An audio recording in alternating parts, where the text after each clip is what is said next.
En el instante en que crucé el umbral de ese salón de baile, la escuché decirlo. No hizo falta que alzara mucho la voz. La frase viajó por el aire perfumado de flores importadas, atravesó el murmullo de los invitados y se clavó directo en mis oídos, como si hubiera sido lanzada con puntería quirúrgica. Isabela Montenegro, la prometida perfecta de mi hermano, estaba inclinada hacia sus damas de honor, con una copa de champán en su mano impecablemente arreglada, uñas nude, anillo de compromiso brillante como si compitiera con los candelabros. Tenía la cabeza ladeada, la sonrisa justa, y ese susurro suyo fue lo bastante alto como para cruzar la sala. Y sé, con la certeza con la que sé mi propio nombre, que lo hizo a propósito. ¡Ay, genial! Ya llegó la apestosa pueblerina del campo. Las amigas soltaron risitas como una manada de hienas envuelta en seda y tul, empapadas en perfume caro y en la seguridad de quienes están convencidas de que el mundo es un espejo diseñado para adorarlas. Ninguna se dio la vuelta. Isabela ni siquiera se molestó en mirarme cuando lo dijo. Para ella yo era así de insignificante, apenas una vergüenza que salió arrastrándose de un pueblito para arruinar la estética de su fiesta de compromiso. Si hubiera sido años atrás, tal vez me habría encogido, habría fingido no escuchar, habría buscado un rincón oscuro donde desaparecer, pero ese tiempo ya se había ido. Porque lo que Isabela no sabía, lo que nadie en esa habitación sabía, era que yo firmé la escritura de este hotel hace 3 años, el Hotel Monarca. Cada candelabro sobre su cabeza, cada cubierto de plata con el que se llevaba delicados bocados a la boca, cada centímetro de mármol italiano bajo esos tacones ridículamente caros, era mío. Esos espejos enormes, esa iluminación perfecta, la acústica que hacía que su insulto viajara con tanta precisión, todo, mío. Y antes de que terminara esa noche, ese susurro le iba a costar todo lo que alguna vez quiso. Me llamo Valeria Barrera, tengo 31 años y crecí en Villarrobles, Pensilvania, un pueblo tan pequeño que el único embotellamiento que tuvimos fue cuando a don Hilario se le escaparon las vacas y bloquearon la calle principal durante 3 horas. El sheriff puso conos de tráfico, las vacas lo miraron fijo y todo el pueblo llegó a sacar fotos. Ese fue nuestro gran caos vial. Me fui de casa a los 18 y, en realidad, nunca miré atrás. No porque odiara de dónde venía. Yo quería a Villarrobles, con sus calles agrietadas y su panadería que olía a mantequilla desde 2 calles antes, sino porque mi familia dejó clarísimo que no había espacio para mí. Tengo un hermano mayor, Mateo, el niño de oro, el hijo que no podía hacer nada mal, el que siempre sabía qué decir, cómo pararse, cuándo sonreír. Crecí con todo lo que hacía comparado contra él, y siempre quedaba corta. Si yo sacaba un 10, Mateo sacaba un 10 con mención. Si yo entraba al equipo de softball, Mateo ya era capitán del equipo de béisbol. Si yo llegaba contenta por un dibujo pegado en el refrigerador, ya había un diploma suyo ocupando el lugar principal. Mi madre, Lourdes, tenía una manera especial de mirarme que me hacía sentir como un borrador, mientras que Mateo era la obra terminada, enmarcada y colgada en la sala.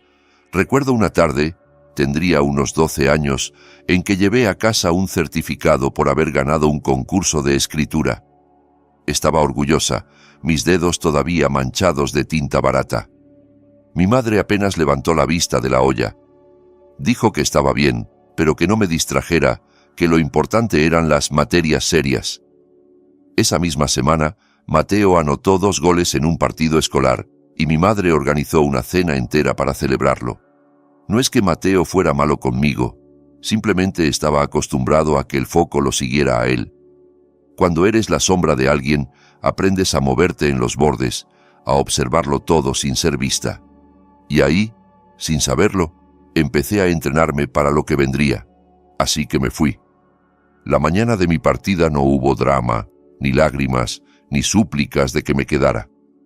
Metí lo que pude en una maleta gastada, doblé 2 veces mi sudadera favorita y guardé mi libreta de notas en el bolsillo interior. Tomé un autobús a la ciudad con nada más que $200, una terquedad obstinada a no fracasar y el eco de mi abuela diciéndome al oído: «Tú no eres menos que nadie, niña». En Villarrobles todos se imaginaban que yo estaba sufriendo, encerrada en un cuartito comiendo fideos instantáneos y llorando por las noches. Y la verdad es que eso fue cierto los primeros 2 años. Trabajé limpiando mesas en un café, luego repartiendo volantes, luego doblando ropa en una tienda donde nadie aprendió mi nombre. Dormía en un estudio con paredes finas como papel, escuchaba las peleas de los vecinos, el llanto de un bebé, el televisor del departamento de abajo con el volumen siempre al máximo. Lo que no sabían allá, en las sobremesas de los domingos, es que entré a trabajar como camarera de limpieza en un hotel boutique, y ese trabajo me cambió la vida. El primer día que crucé la puerta de servicio, el olor era una mezcla de detergente, café recién hecho y nervios. Me pusieron un uniforme demasiado grande, me dieron un carrito con productos y una lista de habitaciones. Nadie esperaba nada de mí, y eso me vino perfecto. Observé, estudié, aprendí todo. Cómo hablaban las recepcionistas, cómo resolvía problemas el gerente de turno, cómo un pequeño detalle, una flor fresca, una nota escrita a mano, podía hacer que un huésped regresara. Escuché conversaciones en los pasillos, anoté cosas en mi libreta en los descansos, pregunté cuando era seguro preguntar. Subí escalón por escalón, de limpiar habitaciones a recepción, de recepción a asistente, de asistente a gerente. Cada ascenso fue una batalla silenciosa, muchas horas extra, sonrisas estratégicas, datos memorizados. Ahorré cada centavo, invertí con cuidado, tomé decisiones inteligentes y me arriesgué cuando tenía sentido, no antes. Cuando otros gastaban sus propinas en salidas, yo armaba una hoja de cálculo. Mientras mis compañeras se probaban zapatos, yo me sentaba al fondo del autobús a leer sobre hipotecas comerciales y tasas de ocupación. A los 28 compré mi primera propiedad, un pequeño motel destartalado junto a una carretera secundaria que todos daban por muerto. Yo vi potencial donde otros veían ruina. Lo reformé poco a poco, cuarto por cuarto, negociando con proveedores, aprendiendo a regatear como si me fuera la vida en ello. A los 30 ya tenía 3. Ahora, con 31, dirijo Grupo Abedul, una empresa que posee 6 hoteles boutique a lo largo de la costa este. El Monarca es mi joya, mi orgullo, mi recordatorio diario de que la niña invisible de Villarrobles construyó algo sólido, ladrillo a ladrillo. Y hay algo que aprendes cuando construyes algo desde la nada, a quedarte callada. Aprendes a valorar el silencio como un arma. Aprendes que la gente te subestima, y a veces eso es lo más útil que pueden hacer por ti. A los hombres trajeados que no me tomaban en serio en reuniones, yo les sonreía y los dejaba hablar, y luego firmaba contratos que ellos no vieron venir. Por eso nunca se lo dije a mi familia. Ellos tampoco preguntaron. Para ellos yo seguía siendo la hermanita que no daba la talla, junto a Mateo y su puesto de mandos medios en una aseguradora. La ironía era tan espesa que podías untarla en pan y aún te sobraba para el postre. Esa noche recibí una invitación para la fiesta de compromiso de Mateo. De último minuto, por supuesto, un email sin asunto claro y un mensaje de mi madre diciendo que sería lindo que fuese, como quien invita a alguien por compromiso a una junta de vecinos. Probablemente fue idea de ella. Una invitación por culpa para poder decirles a sus amigas que toda la familia había asistido. Casi no vengo. Cerré el correo, lo abrí de nuevo, lo dejé en borradores dentro de mi cabeza. Pero algo me jaló hasta aquí. Curiosidad, quizá, o una esperanza terca de que algo hubiera cambiado en todos estos años. Que al menos alguien me preguntara: ¿y tú, Valeria, qué has hecho con tu vida? No cambió nada. Me quedé en la entrada de mi propio hotel con jeans oscuros y mis botas favoritas, de cuero suave, y el cabello oliendo apenas a campo porque pasé por Villarrobles de camino solo para recordarme de dónde salí. Detuve el auto frente a la vieja plaza, bajé un minuto, respiré ese aire de pan recién horneado y gasolina vieja, escuché a 2 señoras chismear en la puerta de la farmacia. Nadie me reconoció, nadie tenía por qué hacerlo. Después seguí camino al Monarca. Mi ropa esa noche costaba más que todo lo que Isabel la llevaba puesto, pero no lo notarías a simple vista. Así es el dinero de verdad. No necesita gritar, ni colgarse etiquetas donde todos puedan verlas. Vi a mi madre al otro lado del salón, reinando en su círculo de amigas como si fuera la alcaldesa de un municipio imaginario, seguramente presumiendo a la maravillosa prometida de Mateo y el maravilloso futuro que los esperaba. Mateo estaba junto a Isabela con cara de quien se ganó la lotería, sin saber que el boleto es falso, riendo, asintiendo, con la mano en la parte baja de su espalda, como si fuera el héroe de una película romántica barata. Isabela por fin miró hacia mí y sonrió, afilada como un corte de papel. No me reconoció como nada más que un estorbo, una mancha en su noche perfecta, una nota desafinada en su sinfonía cuidadosamente ensayada. Me dio igual, que pensara que yo era nadie, que todos lo pensaran. Aprendí hace tiempo que la mejor venganza no es ruidosa, es paciente, silenciosa, y deja que la gente cave su propia tumba mientras mira por encima del hombro. Le devolví la sonrisa, esa sonrisa tranquila que usas cuando sabes algo que los demás no. Caminé a la barra y pedí un trago. El bartender me reconoció de inmediato, pero no dejó que se le notara. Mi personal sabía que no debía revelarlo. Sebastián Cruz, mi gerente general, me captó desde el otro lado de la sala y me hizo un gesto mínimo con la cabeza. Todo iba perfecto. El servicio fluía, el champán corría, la cocina aguantaba la presión. Perfecto por ahora, porque en unas 3 horas, Isabela Montenegro iba a aprender una lección importante. Nunca subestimes a la pueblerina del campo, sobre todo cuando es dueña del suelo que estás pisando. Y antes de seguir, si te está gustando esta historia, dale a suscribirte y cuéntame en los comentarios desde dónde me estás viendo y qué hora es allá. Leo cada comentario y de verdad significa muchísimo para mí. Gracias por tu apoyo. Ahora sí, volvamos a la historia. La fiesta era exactamente lo que esperarías de alguien como Isabela, extravagante, exagerada, diseñada para impresionar a gente que ya estaba impresionada consigo misma. Había esculturas de hielo con forma de cisnes demasiado delgados para ser creíbles, una fuente de champán que parecía excesiva incluso para estándares de fuente de champán. 3 niveles, luces debajo, burbujas como si fuera un volcán dorado, y tantas flores que un jardín botánico se habría puesto celoso y habría pedido derechos de autor. Un cuarteto de cuerdas tocaba versiones de canciones pop, porque nada dice clase como fingir que no reconoces la melodía de moda tocada por violines. Mi equipo hizo un trabajo impecable. Los centros de mesa estaban perfectos, el servicio de meseros era un ballet silencioso, las bandejas salían de la cocina como si tuvieran GPS. Eso me llenó de orgullo, aunque por dentro quería poner los ojos en blanco ante cada decisión estética que Isabela había tomado, desde los manteles con bordes de encaje hasta las servilletas dobladas en forma de flor de loto. Me acomodé en un rincón discreto a observar con mi copa en la mano, y entonces apareció mi madre. Lourdes Barrera se acercó como una mujer que acaba de oler algo desagradable y está tratando de ubicar el origen. Su vestido era elegante, sobrio, pero su expresión lo arruinaba todo. Me recorrió de arriba a abajo, deteniéndose en mis botas como si fueran un crimen de etiqueta, con una desaprobación que casi se podía tocar. Dijo que qué bueno que pude venir, con un tono que quería decir exactamente lo contrario. La palabra bueno le salió apretada, como si hubiera tenido que masticarla. Luego preguntó por qué no me había puesto algo más apropiado, mencionando que la familia de Isabela era muy refinada. Pronunció refinada, como si fuera una palabra de vocabulario que yo debía estudiar para un examen.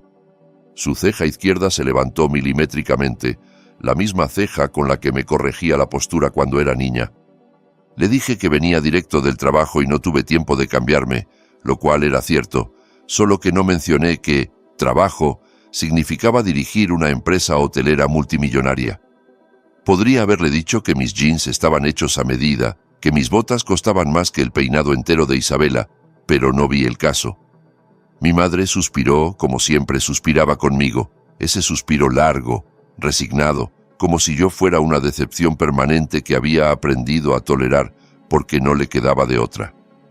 Me dijo que al menos intentara dar una buena impresión a los Montenegro, que ellos eran gente importante, y desapareció entre la gente para seguir con sus obligaciones sociales, que consistían principalmente en hablar mal de los ausentes con las presentes. Y ahí estaba, 20 segundos de conversación, y ya me sentía otra vez como a los 12 años, fallando una regla invisible que nadie me explicó, pero que todos esperaban que supiera. Tomé aire, conté mentalmente hasta 5, bebí un sorbo pequeño para no vaciar la copa de un trago.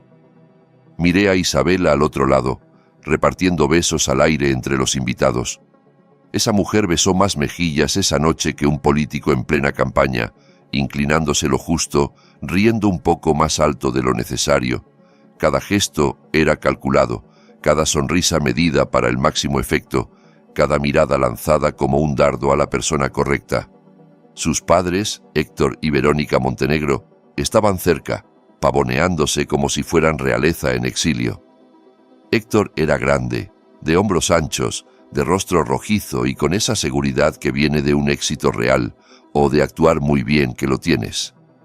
Verónica era delgada, pulida, perfectamente estirada, chorreando joyas que atrapaban la luz con cada movimiento como si fueran pequeñas constelaciones privadas. Parecían ricos, se comportaban como ricos, se movían como ricos, pero algo no encajaba, como un cuadro precioso colgado apenas torcido. Algo en la composición molestaba la vista sin que supieras exactamente qué. Todavía no podía señalarlo, pero sabía que lo haría. Entonces Mateo por fin me vio y se acercó, acomodándose la corbata en el camino, mirándome como cuando éramos niños y yo era la hermana fastidiosa que lo seguía a todas partes con una libreta en la mano. Dijo que le alegraba que yo hubiera venido, aunque su tono dejaba claro que le daba igual si yo estaba o no, que la noche no orbitaba en torno a mi asistencia. Preguntó si ya había conocido a Isabela y dijo que era increíble, que nunca había conocido a alguien tan... y se quedó buscando adjetivos como si estuviera eligiendo en un catálogo. Brillante, sofisticada, especial. Le respondí que ya la había visto y me guardé lo demás, ese comentario sobre los cisnes de hielo que se me quemaba en la lengua. Mateo asintió, mirando por encima de mi hombro para ubicar a quién más tenía que saludar, qué mano estrechar, qué sonrisa practicar. Algunas cosas nunca cambian. Y luego soltó una frase que me apretó el estómago como si me hubieran dado un golpe desde dentro. Comentó que mamá le había dado a Isabela el collar de la abuela como regalo de compromiso. ¿No fue generosa?, dijo orgulloso, y añadió que a Isabela le encantó, que decía que tenía un aire vintage perfecto para ella. Se me fue el aire. Ese collar, el colgante antiguo de oro envejecido y piedra azul, opaca que mi abuela me había prometido a mí antes de morir. Recuerdo sus manos arrugadas, suaves, llamándome a su habitación cuando el olor a eucalipto llenaba la casa. Me tomó la mano y me dijo que era para mí, porque yo era su soñadora, su luchadora, la que iba a hacerse un camino, aunque tuviera que abrirlo a machete.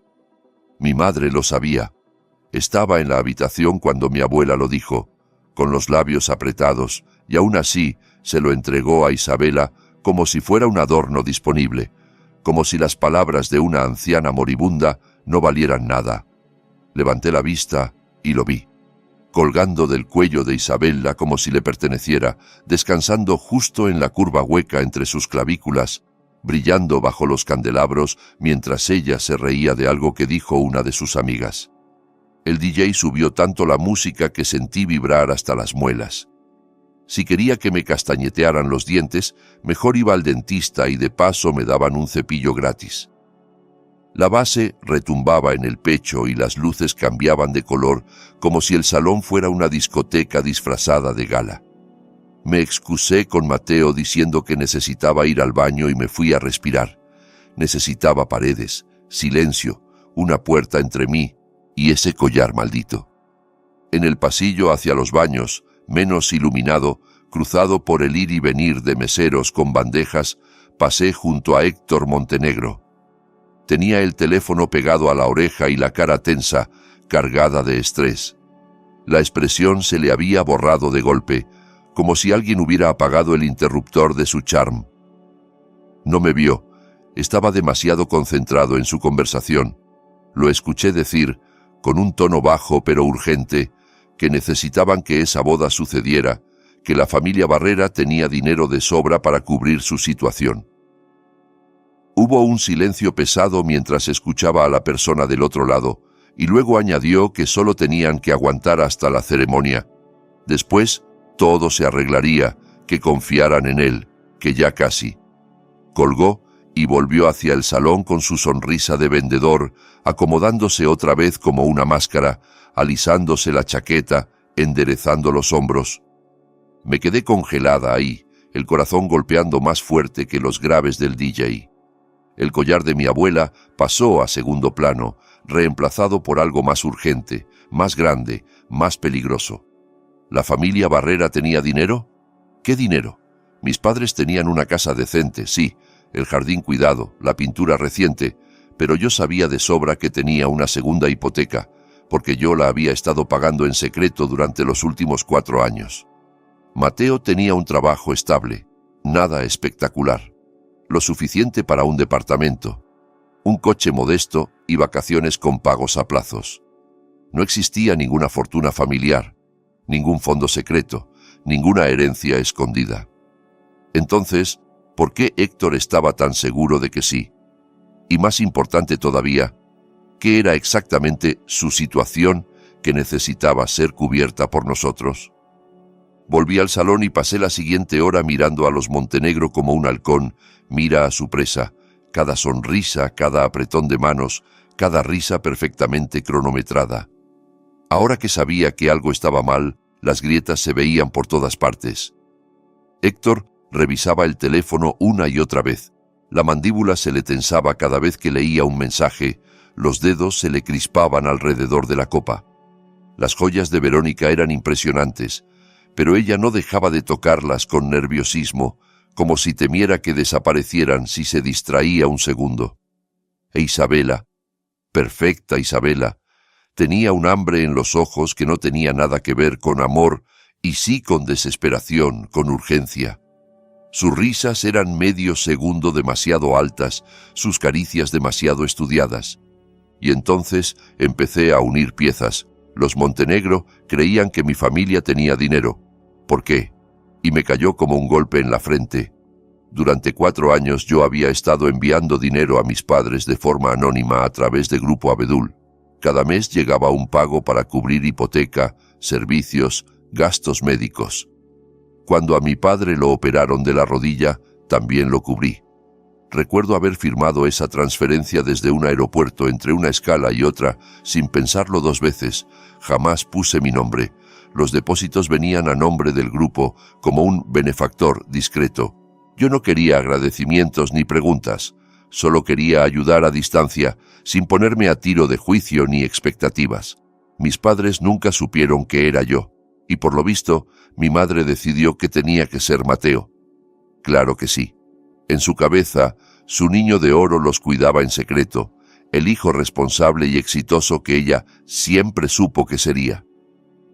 Podía imaginarla presumiendo con sus amigas a la salida de misa, lo generoso que era Mateo, lo mucho que invertía, lo bien que sostenía a la familia, el dinero que yo enviaba, los sacrificios que yo hacía, las noches sin dormir cerrando números, y el crédito se lo llevaba a él sin siquiera saberlo. La ironía era tan espesa que podría haber entrado a la fiesta y pedirse un trago con hielo, así que los Montenegro investigaron. Vieron una casa con pagos misteriosamente cubiertos. Oyeron a Lourdes presumiendo inversiones del hijo ante cualquiera que quisiera escucharla. Vieron una familia que parecía tener riqueza escondida, una fuente de dinero discreta pero constante, y atacaron a Mateo como tiburones oliendo sangre en el agua. Pero había un problema enorme. Ese dinero no era de Mateo. No había fortuna familiar. Los Montenegro estaban persiguiendo un espejismo, y cuando descubrieran la verdad, dejarían a mi familia con el desastre, con los escombros financieros y emocionales. a menos que alguien los frenara. Y por primera vez esa noche sentí algo distinto al resentimiento, un fuego helado de responsabilidad. Busqué a Sebastián cerca de la entrada de servicio, con su portapapeles, coordinando el catering, dando instrucciones en voz baja. Al verme, su máscara profesional se ablandó en calidez genuina y me preguntó en voz baja si todo estaba bien, llamándome señorita Barrera, antes de que yo lo mirara de reojo. Corrigió rápido y dijo Valeria, recordando la instrucción de pasar desapercibida. Le pedí un favor. Necesitaba información de los Montenegro, lo que fuera, registros, notas, artículos, antecedentes, cualquier cosa que un buen gerente curioso pudiera encontrar en menos de una noche. Sebastián no preguntó por qué. Eso siempre se lo agradecí. Era de esos hombres que entendían que a veces las preguntas complican lo que ya está decidido. Solo asintió y dijo que vería qué podía conseguir. Lo vi desaparecer por un pasillo lateral, ya marcando números en su teléfono. Volví al salón intentando actuar normal, y ahí fue cuando Isabella me encontró. Apareció a mi lado como un fantasma con vestido de diseñador, con una sonrisa tan dulce que te podía provocar caries al instante. El perfume le rodeaba como una nube. Vainilla, jazmín, algo caro y agresivo. Sugirió que habláramos a solas para conocernos, dijo, con esa entonación que usan las personas que nunca quieren conocerte de verdad. Me tomó del brazo como si fuéramos amigas de toda la vida y me guió hacia un rincón cerca de los baños, donde el ruido de la música se amortiguaba un poco y el tráfico de gente era menor. En cuanto quedamos fuera de oído, su sonrisa se evaporó como si nunca hubiera sido real.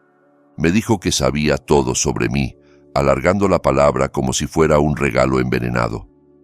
Que sabía que yo mandaba dinero a mi casa cada mes, jugando a ser la buena hija desde lejos. Y luego soltó lo que la confundía.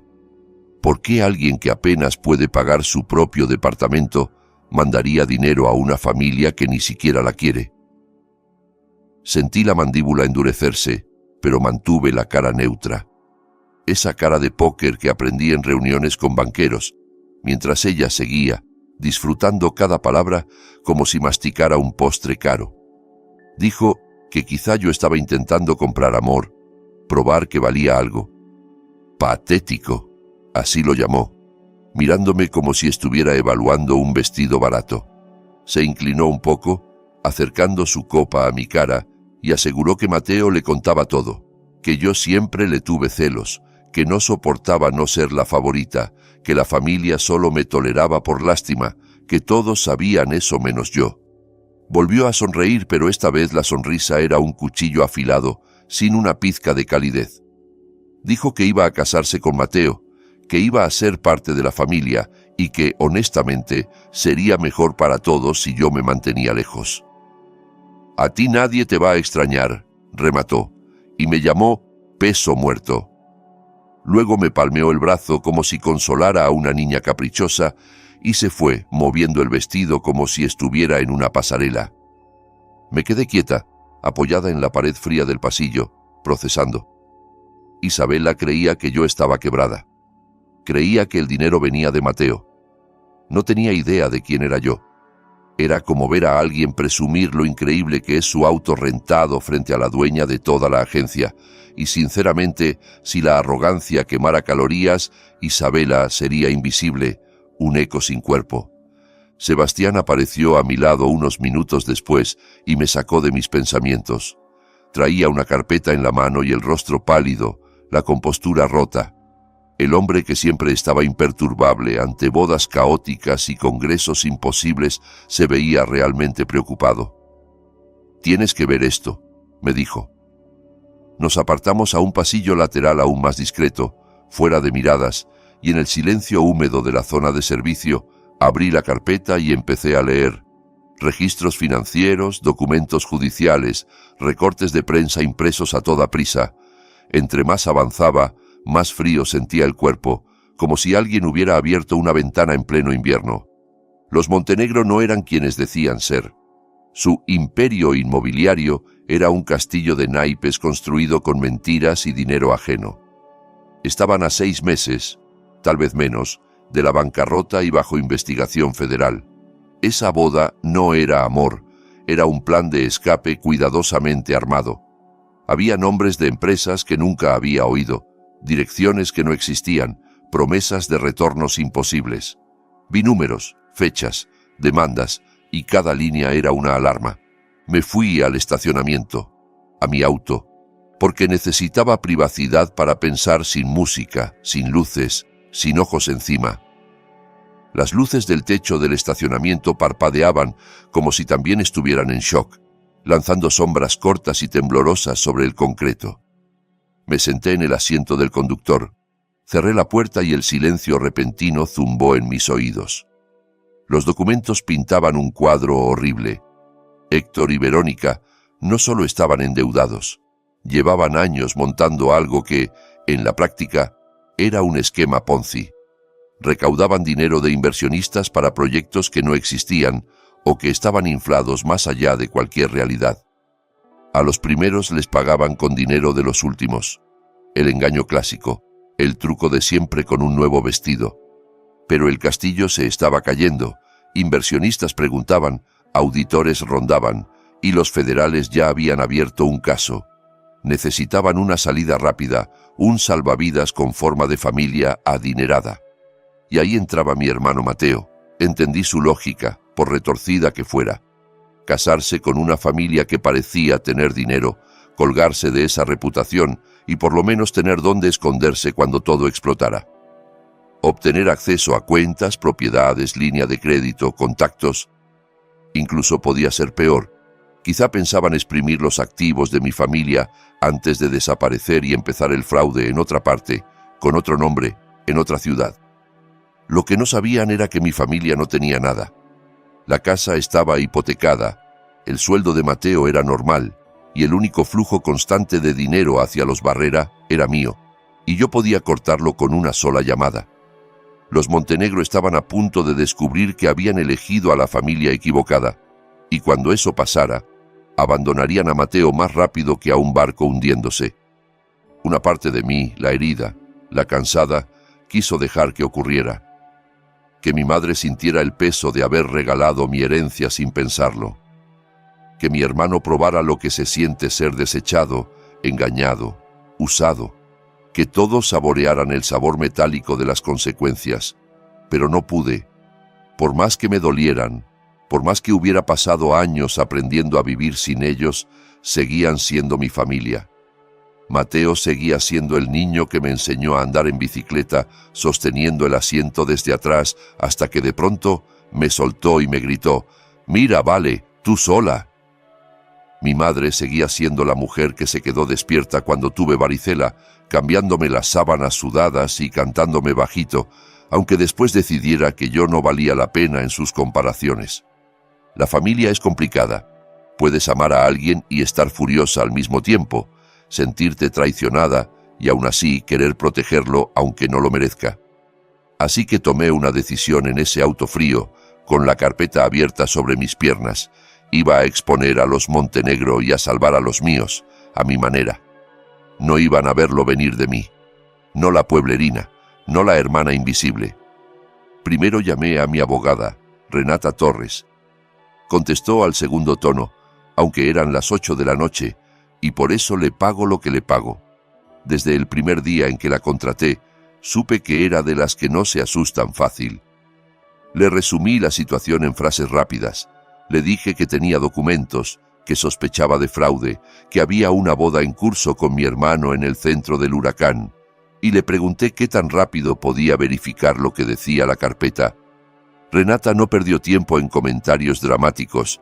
Dijo que tendría confirmación en menos de una hora. Quiso saber si había peligro físico inmediato. Le dije que no, solo muchas flores y champán. Se rió apenas, cortó la llamada y se puso a trabajar.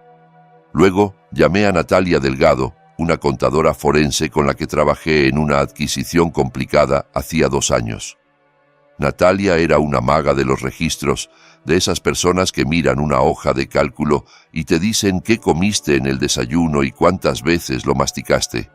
Le envié fotos de los documentos clave, los balances, los nombres de empresas, las fechas, y le pedí que escarbara más, que cruzara información, que buscara patrones. Ella no necesitó más. Cuando corté, me quedé sola con el zumbido lejano del sistema de ventilación del estacionamiento y el eco apagado de la música que llegaba desde la fiesta. Y si esta historia te está gustando, te pido un segundo. Deja un me gusta y un comentario. De verdad ayuda muchísimo, y yo valoro cada uno, aunque no pueda contestar a todos. Gracias de corazón por estar aquí compartiendo este caos conmigo. Ahora sí, volvamos a lo que hizo Valeria. Natalia me devolvió la llamada en 40 minutos. Menos, quizá. Con la voz apretada de emoción de quien acaba de encontrar algo enorme. Podía casi verla, con sus gafas abajo en la punta de la nariz, la pantalla frente a ella llena de columnas de números. Me dijo que yo tenía razón. Era un esquema Ponzi, de manual, de esos que se enseñan en cursos para decir jamás hagan esto. Pero había una parte aún más interesante, la que encendía todas sus alarmas profesionales. Buscó el apellido Montenegro en otros estados y encontró un patrón idéntico en Santa Fe, Nuevo México, de hace 3 años. Mismo fraude, misma estructura, otros nombres, otras empresas, otra historia de portada. Luego me soltó lo peor y lo mejor a la vez. La novia no se llamaba Isabela. Hizo una pausa teatral como si supiera que ese detalle era un golpe directo. Me preguntó si estaba lista. Le dije que sí, que no me ahorrara nada. Y Natalia me dijo su nombre real, Paula Ríos. También me dijo que esos padres ni siquiera eran sus padres. Eran socios en una estafa larguísima y llevaban al menos una década haciéndolo. Identidades diferentes, víctimas diferentes, el mismo juego con decorados nuevos. Me quedé en el auto con la carpeta en las piernas y empecé a reírme, esa risa sin humor que se te escapa cuando el absurdo supera al enojo. Esa gente tenía más identidades que una celebridad tiene exesposos. Paula, Isabella, y el próximo año probablemente Daniela, Camila o algo con sonido de dinero. El teléfono vibró con un mensaje de Mateo. Lo miré un rato antes de abrirlo, como si al retrasarlo pudiera retrasar todo lo demás. Decía que necesitaba hablar, que algo de Isabela se sentía raro, que había cosas que no cuadraban, historias contradictorias, silencios extraños, preguntas que ella esquivaba. Miré la hora. Faltaban 5 minutos para las 9, justo cuando Héctor iba a dar su gran brindis de bienvenida a la familia. Demasiado tarde, hermano. Debiste confiar en esa sensación hace 1 hora. O hace años cuando dudabas de todo menos de mamá. Aún así, era mejor tarde que nunca. Su mensaje me dijo algo importante. Mateo empezaba a despertar, aunque fuera a golpes. Me bajé del auto y caminé hacia el hotel. El aire de la noche estaba tibio, húmedo, y en algún lugar adentro, una estafadora con vestido blanco estaba a punto de vivir la peor noche de su vida. Nunca había sido tan consciente del sonido de mis propias botas sobre el pavimento. Regresé al Hotel Monarca con una energía distinta. Antes era la hermana invisible, la pueblerina a la que todos miraban por encima del hombro. Ahora era una mujer con un plan, y lo más peligroso de todo, con pruebas. Sebastián me esperaba cerca de la entrada de servicio, con expresión mezclada entre preocupación y curiosidad, como si se hubiera metido sin querer a un episodio de serie policial. Me dijo que había estado observando a los Montenegro y que algo definitivamente estaba raro. Contó que Héctor hizo 4 llamadas en la última hora y cada una lo dejó más agitado, que Verónica casi tiró una bandeja al chocar con un mesero porque estaba distraída, que Isabela desapareció 15 minutos y volvió con los ojos ligeramente enrojecidos. Le dije a Sebastián que necesitaba el sistema audiovisual listo. Durante el brindis de las 9 íbamos a darles a los invitados una presentación que no olvidarían.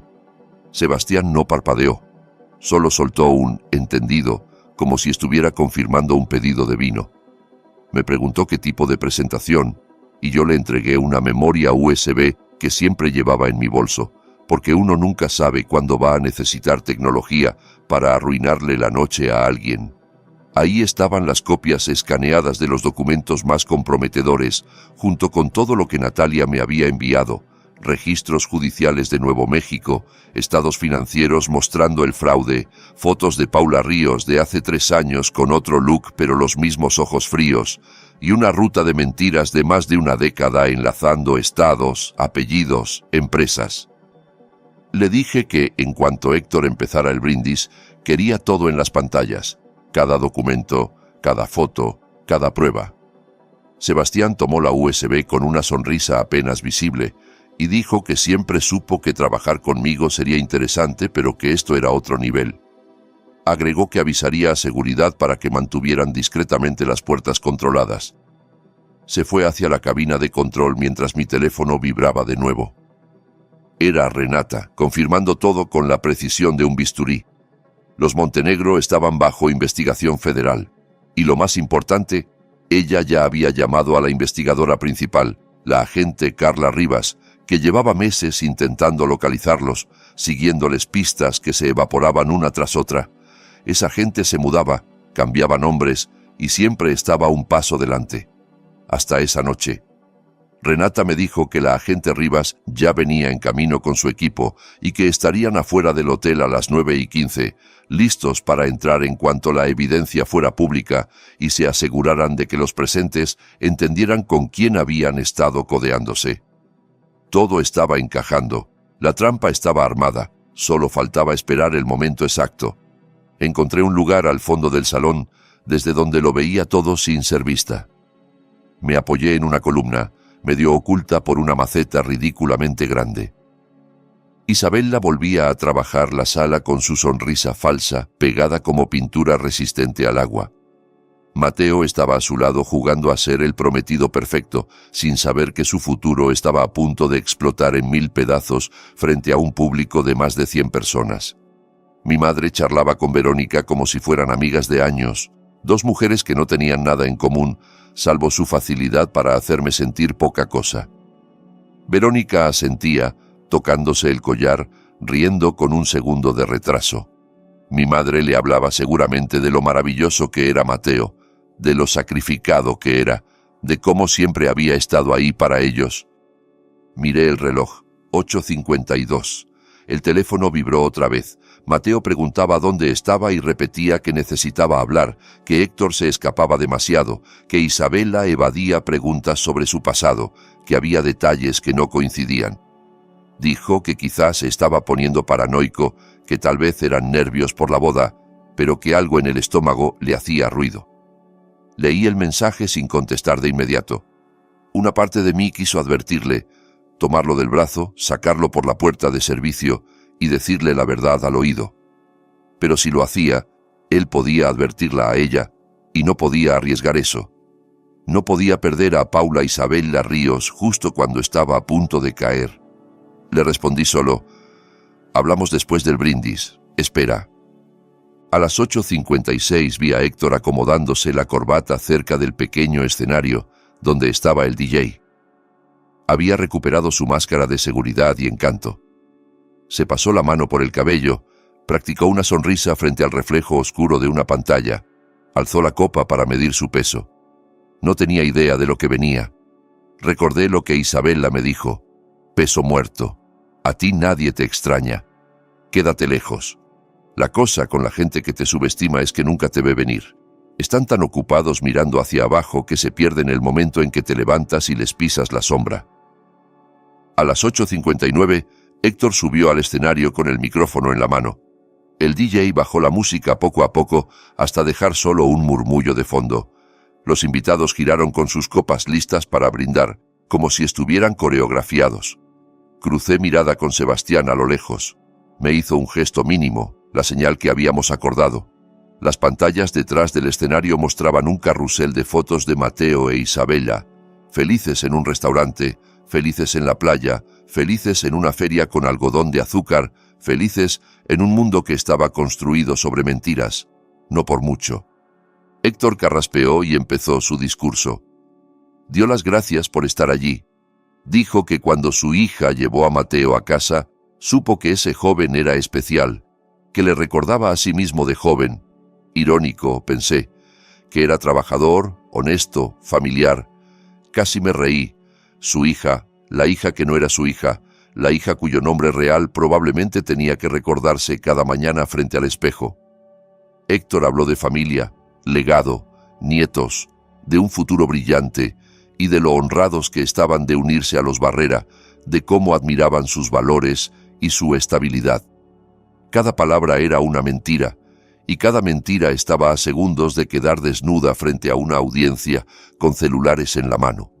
Héctor alzó la copa. Por el amor, por la familia, por el para siempre. Sentí que el salón contenía la respiración, como si todos esperaran el tintineo de las copas.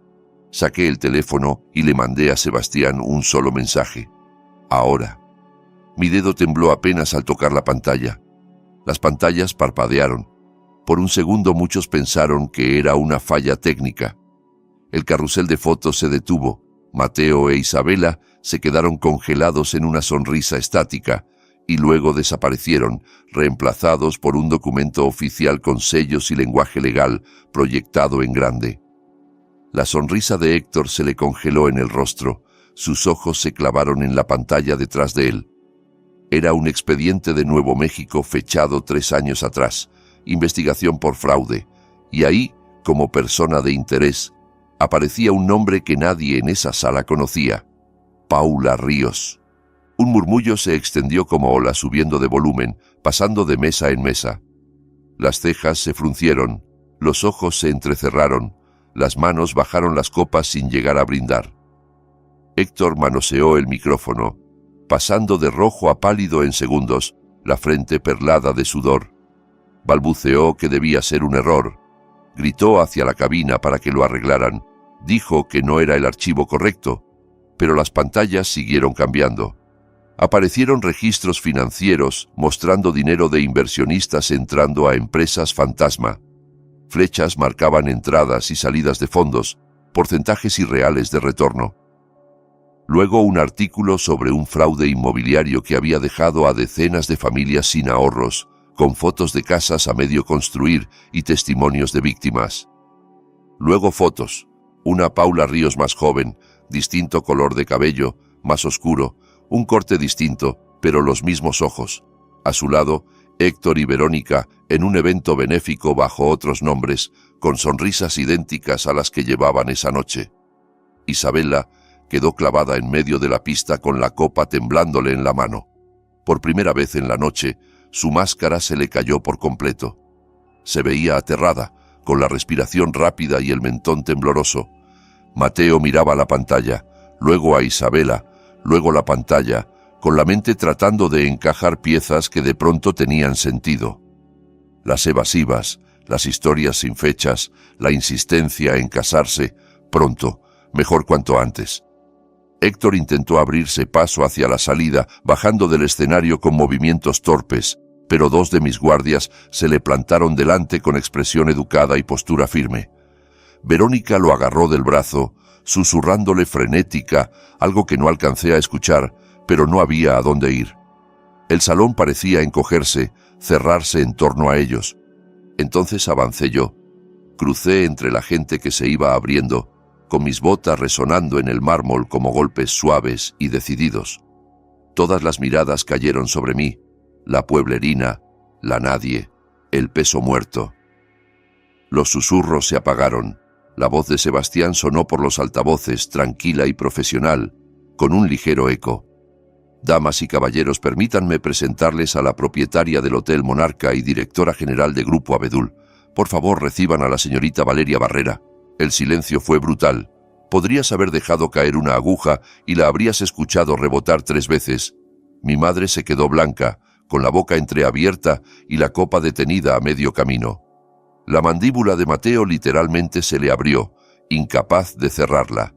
Incluso Isabela, en pleno pánico, parecía genuinamente sorprendida, como si ese detalle no estuviera en su guión.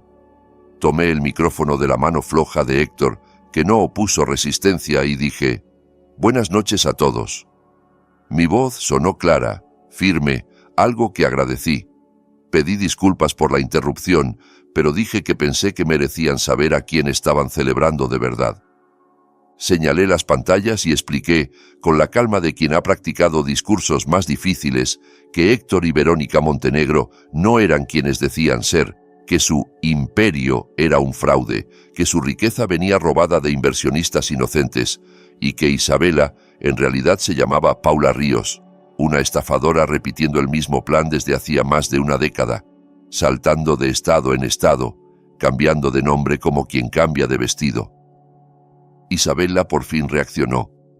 Gritó que yo mentía, que era una nadie celosa, que me inventaba todo porque no soportaba ver a Mateo feliz, que siempre había querido arruinarle la vida. Su voz se quebró a mitad de frase, pero siguió, aferrándose a cualquier narrativa que pudiera salvarla. Sonreí y le dije, «Qué interesante». Luego pregunté, mirando a los invitados tanto como a ella, si también me había inventado la investigación federal que los seguía desde hacía 2 años y mencioné las órdenes de arresto emitidas el mes pasado. Dije que me daba curiosidad cómo podía falsificar el hecho de que la agente Carla Rivas y su equipo estaban en ese momento esperando afuera del hotel. Como si fuera una señal ensayada, se abrieron las puertas del salón y entraron 4 personas de traje, con placas visibles y expresiones serias, la postura de quienes saben exactamente qué están haciendo. La música ya estaba silenciada. El sonido de sus pasos sobre el piso se escuchó nítido. La cara de Isabela se desmoronó. Héctor intentó correr hacia un lateral. Alcanzó a dar unos metros antes de que la agente Rivas lo detuviera con una mano firme en el hombro. Le dijo, con calma ensayada, que Héctor Montenegro, o como se llamara en realidad, quedaba arrestado por fraude electrónico, fraude a inversionistas y conspiración, entre otros cargos que enumeró como si leyera una lista de supermercado. Verónica empezó a llorar con el rímel corriéndole por la cara perfectamente maquillada, diciendo que era un malentendido y que podían explicarlo, que todo se malinterpretaba, que tenían buenos abogados. Uno de los agentes le pidió que se calmara mientras le leían sus derechos. Isabela, Paula, como se llamara, se giró hacia Mateo por última vez y le suplicó que no dejara que su hermana les hiciera esto, que se amaban, que él tenía que creerle porque lo que tenían era real, que todo lo demás no importaba. Mateo la miró un largo rato. Vi la guerra detrás de sus ojos, el derrumbe de un castillo de arena levantado con promesas falsas. La mujer que creyó amar contra la evidencia imposible de negar que corría en las pantallas y en las palabras de los agentes. Y entonces hizo algo que jamás esperé de él. Dio un paso atrás. Ese simple movimiento fue un terremoto completo. Dijo, con la voz rota pero segura, que no sabía quién era ella, que no sabía quiénes eran ninguno de ellos, que no podía creer nada de lo que había oído de su boca. La expresión de Isabela pasó de súplica a rabia en un segundo, como si alguien hubiera cambiado el canal. Se lanzó hacia mí gritando que yo había arruinado todo, que yo debía ser nadie, que yo era la apestosa pueblerina del campo que creía que el dinero la volvía importante. Seguridad la detuvo antes de que me tocara. 2 guardias se colocaron entre nosotras con movimientos fluidos. Me incliné lo justo para que solo ella escuchara y le dije en voz baja que esa pueblerina era dueña de la sala donde estaba parada, pagaba el sueldo de quienes la estaban escoltando y dormiría perfectamente sabiendo exactamente quién era, cosa que ella no podía decir. Se la llevaron aún gritando, con el vestido de diseñador arrugado, el peinado destruido, los tacones tambaleándose y su vida inventada desmoronándose a cada paso como lentejuelas desprendiéndose de un traje barato. Me volví hacia los invitados, que seguían en shock, ojos muy abiertos, teléfonos en las manos sin saber si grabar era apropiado, y dije que el catering ya estaba pagado y sería una pena desperdiciar comida buena. Les dije que el bar seguiría abierto para quien quisiera quedarse, que entendía si algunos preferían retirarse, pero que nadie corría peligro. Una risa nerviosa recorrió el salón liberando un poco de la tensión. El DJ, bendito sea, tomó la iniciativa y puso algo animado pero discreto, como si intentara reanimar un corazón a punto de colapsar. La fiesta de compromiso había terminado, pero la noche apenas empezaba. La siguiente hora se sintió como un sueño febril. Los 3 estafadores salieron esposados, mientras la gente miraba en silencio o susurraba en corrillos. Isabela seguía lanzando amenazas vacías cuando la metieron a un auto sin marcas, prometiendo venganzas imposibles. En 15 minutos pasó de futura señora Barrera a futura interna, y eso tiene que ser récord incluso para una profesional. Más tarde, cuando el salón había perdido parte de su brillo y las flores empezaban a oler ligeramente a cansancio, Mateo me encontró cerca de la barra. Parecía un hombre que despertó de una pesadilla para darse cuenta de que seguía dentro de ella. Ojos rojos, manos temblorosas, la corbata floja, el mundo hecho trizas a sus pies. Me preguntó cómo lo supe, cómo lo descubrí, qué demonios había pasado. Le dije la verdad. Escuché, miré, presté atención. Todo lo que llevo haciendo toda la vida mientras los demás me ignoraban. Le conté lo del pasillo, lo que oí, cómo pedí ayuda, cómo cruzamos información. No le di detalles técnicos que no necesitaba, le di lo esencial. Se quedó callado y luego dijo que lo sentía, que sabía que no bastaba, que no tapaba años de tratarme como si yo fuera un adorno de la familia, algo que estaba, pero no importaba. Dijo que nunca se preguntó realmente qué hacía yo, cómo vivía, que asumió que estaba por ahí, resolviéndomelas como siempre, y que se apoyó en esa idea cómoda. Me quedé observando su cara, esperando el truco, el giro defensivo, el «pero tú también», pero no vi truco, vi arrepentimiento real, quebrado, incómodo. Le dije que, lo siento, era un comienzo, no un final. Nos quedamos ahí, en silencio un momento, 2 hermanos que pasaron décadas siendo extraños, viéndose por primera vez sin máscaras ni historias prestadas. Entonces apareció mi madre. Lourdes se veía más pequeña, como si lo ocurrido la hubiera encogido por dentro, como si los hombros ya no pudieran sostener tanta postura. Se acercó despacio, sin su seguridad habitual, sin el mentón levantado. Empezó a decir que no sabía, que nunca imaginó, que ella solo... Pero la corté con un gesto suave. No tenía paciencia para una obra de teatro esa noche. Saqué el teléfono y le mostré la pantalla. Registros bancarios, comprobantes, 4 años de pagos a su hipoteca, a los servicios, a sus gastos médicos, todo desde Grupo Abedul, todo desde mí, mes tras mes, como un metrónomo. Le dije que ella creyó que Mateo lo sostenía y que presumió por ahí a su hijo generoso y exitoso. Dejé ese silencio caer como una manta pesada y luego dije, fui yo, siempre fui yo. Mi voz sonó más cansada que enfadada y eso la tomó por sorpresa. Mi madre miró la pantalla, luego me miró a mí y volvió a la pantalla, abriendo y cerrando la boca sin poder hablar, como si las palabras se le hubieran secado en la garganta. Le dije que no lo hice por gracias, ni por reconocimiento, ni para comprar amor, que lo hice porque eran mi familia, incluso cuando me hicieron sentir que yo no lo era para ustedes. Sus ojos se llenaron de lágrimas de verdad, no esas lágrimas teatrales de reuniones familiares, lágrimas densas, torpes, que salían de un lugar profundo y poco visitado. Susurró mi nombre, Valeria, como si lo dijera por primera vez de verdad, como si siempre me hubiera llamado hija en automático sin pensar a quién. Alzó la mano como para tocarme y la dejó caer a medio camino. No la abracé, no era el momento. A veces la distancia es la única forma honesta de estar cerca, y entonces hubo un alboroto en la pista. El collar de mi abuela, mi collar, estaba en el suelo, donde Isabela lo había arrojado en su arranque de furia. Lo vi brillar entre 2 pétalos caídos. Una dama de honor casi lo pisó antes de retroceder. Mateo fue, lo levantó con cuidado como si pudiera romperse con un suspiro. Lo miró un momento en su palma y volvió hacia mí. Dijo con la voz espesa que eso siempre debió ser mío, que no sabía que mamá lo había regalado, que nunca se le ocurrió preguntar y que lo sentía. Abrió mi mano y me lo puso en la palma con un gesto lento, casi reverente. El peso se sintió correcto, familiar, como si algo que faltaba desde hacía años por fin hubiera vuelto a su lugar, justo al centro de mi pecho, aunque todavía no me lo colgara. Mi madre nos miró, llorando, y dijo que se había equivocado en todo, que no tenía excusas, que no sabía cómo reparar tanto. No le discutí, pero tampoco la humillé.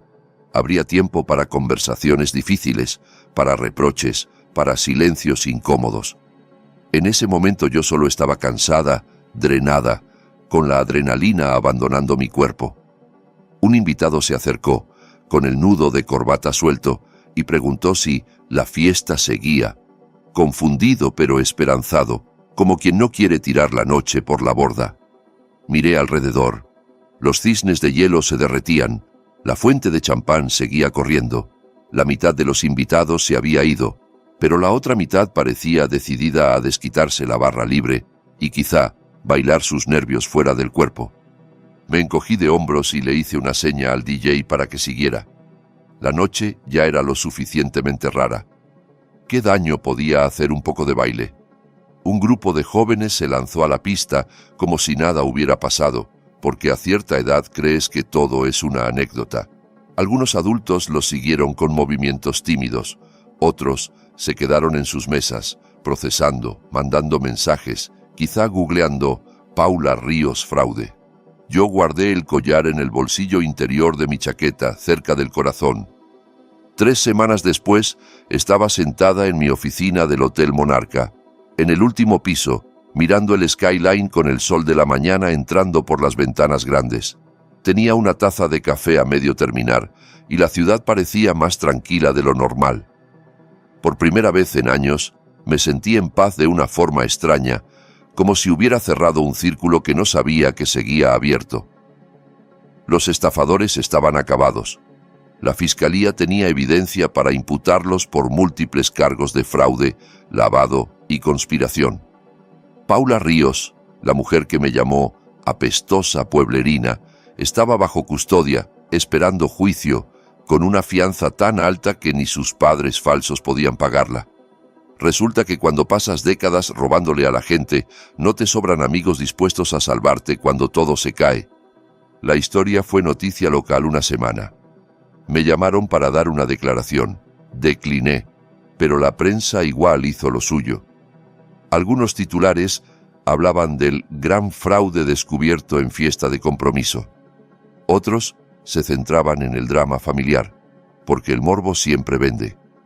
Un titular incluso me llamó la pueblerina apestosa que era dueña de la sala. Ese lo enmarqué y lo colgué justo aquí, a un lado de la puerta, donde lo veo cada mañana al entrar. Cada vez que lo miro, recuerdo que las etiquetas que otros te ponen no valen nada comparadas con lo que construyes cuando nadie te mira. Mateo vino a visitarme ayer. Fue la primera vez que vio mi oficina, a mi equipo, la vida que construí sin la ayuda de nadie. Entró despacio, mirando el mobiliario, las fotos de los otros hoteles en las paredes, las carpetas organizadas en mi escritorio. Caminaba tocando cosas como si no pudiera creer que eran reales, rozando la orilla de la mesa de juntas, leyendo los nombres en las placas de los directores de área. Me dijo que pasó años pensando que me conocía y que estaba equivocado en todo, que yo siempre había estado en un rincón de su visión, desenfocada.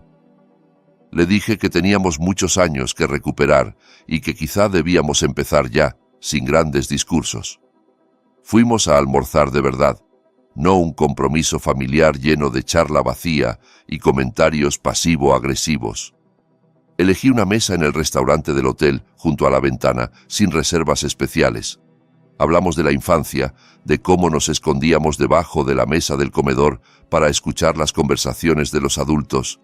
Hablamos de nuestros padres, de lo que nunca nos dijimos.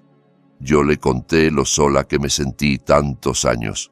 Él me habló del peso de ser el hijo perfecto y de cómo a veces quería fallar a propósito solo para ver qué pasaba. No fue perfecto ni fácil. Hubo silencios raros, momentos en que ninguno sabía cómo responder, pero fue honesto, y eso era más de lo que habíamos tenido jamás. Mi madre empezó terapia la semana pasada. Me llamó con una voz pequeña, insegura, tan distinta a la mujer que solía hacerme sentir una decepción constante incluso con un solo gesto. Me dijo que quería entender por qué me trató como me trató, que quería ser mejor, que la psicóloga le había hablado de patrones, de favoritismos, de cómo ella repitió cosas que vivió de niña. Le dije que apreciaba el esfuerzo y que podíamos ir despacio. Reconstruir confianza toma tiempo, y yo no pensaba regalarle perdón inmediato, solo porque ahora estaba dispuesta a mirar lo que antes ignoró. Pero al menos, por fin, estábamos construyendo algo en vez de ver cómo se desmoronaba en silencio. Esa misma mañana yo estaba organizando un desayuno de negocios en el restaurante del hotel. Inversionistas, socios, gente hablando de expansión, números, nuevas ciudades, cosas normales para mi vida actual. Las mesas estaban cuidadas al milímetro, el café perfectamente caliente, la vajilla brillando bajo la luz suave. Entonces entró una joven nerviosa, con ropa sencilla, el cabello recogido en una cola práctica y los ojos bien abiertos, claramente fuera de su ambiente. Tenía las manos apretadas sobre la correa de su bolso barato, los zapatos gastados pero limpios. Miraba alrededor con una mezcla de admiración y miedo. Uno de mis inversionistas, un hombre llamado Germán, de esos que tienen demasiado dinero y muy poca educación, soltó un comentario lo bastante alto para que todos lo escucharan. Preguntó quién la dejó entrar y dijo que era un evento privado, que recepción se estaba relajando con el filtro. Lo miré unos segundos, sintiendo una irritación antigua subir como espuma. Me levanté, caminé hasta la joven y le extendí la mano. La llamé por su nombre con calidez, Noelia, y dije que me alegraba muchísimo que hubiera podido venir, que era un honor tenerla ahí. Sus ojos se abrieron aún más, sorprendida de que yo supiera quién era. Luego miré a todos y les pedí que conocieran a Noelia Paredes, la ganadora de este año de la beca de Grupo Abedul. Hubo un movimiento general de sillas, un cambio de atmósfera.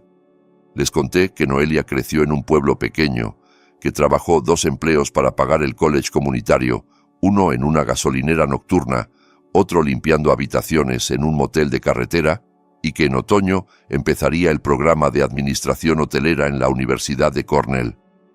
La sala se quedó muda por un segundo, como si todos tuvieran que recalibrar su percepción. Germán de pronto encontró su café fascinante, incapaz de levantar la vista. Senté a Noelia en mi mesa, la misma mesa de los inversionistas, la misma mesa de quienes creen que valen más por su dinero o sus contactos. Ella me susurró un gracias, abrumada, la voz temblorosa, y yo le dije que no me agradeciera todavía. El trabajo real apenas empezaba, pero también le dije que si alguna vez sentía que no pertenecía a un lugar, recordara que quienes construyen las cosas más hermosas casi siempre empiezan con nada más que terquedad y sueños tercos, y que su historia no tenía por qué parecerse a la de nadie más. Durante el desayuno, algunos inversionistas se acercaron a hablar con ella, a preguntarle de dónde era, qué quería hacer. La escuché responder tímida al principio, más segura luego, hablando de hoteles como quien habla de algo que ama sin haberlo tenido nunca cerca. Me vi reflejada en esos ojos grandes, en ese miedo a meter la pata en cada frase. Y sentí algo parecido a orgullo, pero no por mí, sino por la posibilidad de que otra apestosa pueblerina, a ojos de alguien ignorante, pudiera encontrar su lugar sin tener que pelear las mismas batallas que yo sola. Después del desayuno me quedé en el lobby viendo entrar y salir a los huéspedes, ejecutivos con maletines, turistas con gorras y mochilas, familias con niños que arrastraban peluches por el piso, todos caminando sobre pisos que yo compré, durmiendo en camas que yo pagué, usando ascensores que yo autoricé, sin saber quién hacía posible todo aquello. Y estaba bien, no necesitaba que lo supieran. El anonimato se había convertido en un aliado, no en un castigo. La gente siempre intenta hacerte sentir pequeña por el lugar de donde vienes, por cómo hablas, por cómo te vistes, por el nombre de tu pueblo en el mapa. Déjalos. Mientras estén ocupados mirándote desde arriba, no van a ver el momento en que te elevas. Aprendí esa lección hace mucho, en un pueblito donde yo nunca era suficiente, escuchando comparaciones que me raspaban el alma. La cargué durante años de esfuerzo, dudas y voces diciéndome que no llegaría a nada, que soñaba demasiado alto para mis circunstancias, y ahora aquí estaba, de pie en mi hotel, rodeada de todo lo que construí sin pedir permiso. Me toqué el cuello. El collar de mi abuela descansaba allí, tibio por mi piel. Me miré en el reflejo de una de las paredes de cristal. Ya no veía a la niña a medio borrar, sino a la autora de su propia historia. Sonreí apenas. La apestosa pueblerina, oliendo el éxito desde kilómetros. Y esta vez, nadie podía arrebatármelo. Y hasta aquí el relato. Si llegaste hasta el final con Valeria, ya sabes, nada nos detiene cuando dejamos de creerle a quienes nos quieren pequeñas.